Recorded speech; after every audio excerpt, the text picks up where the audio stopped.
अगर आप अंदरून लाहौर के असली देसी जायकों के शौकीन हैं तो दिल्ली गेट के मशहूर हीरो टिक्कियों वालों को मिस मत करना।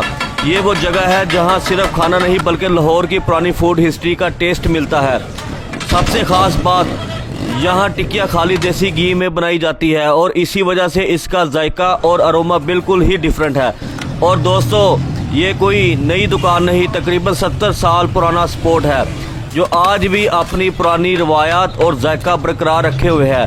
सबसे इंटरेस्टिंग बात यह है कि ये काम 4th जनरेशन तक आ चुका है, यानी जो जायका पहले दादा और परदादा के हाथों से चला वो आज भी इसी फैमिली की अगली नस्ल कंटिन्यू कर रही है। और प्राइस भी सुन लें, सिर्फ 200 रुपये की प्लेट, बैठने की जगह भी अवेलेबल है, तो आप आराम से बैठकर खाना खा सकते हैं। यहाँ मैंने बाइट के साथ रायता डाला, साथ देसी घी की टिक्की खाई और आपको रिव्यू देता हूँ।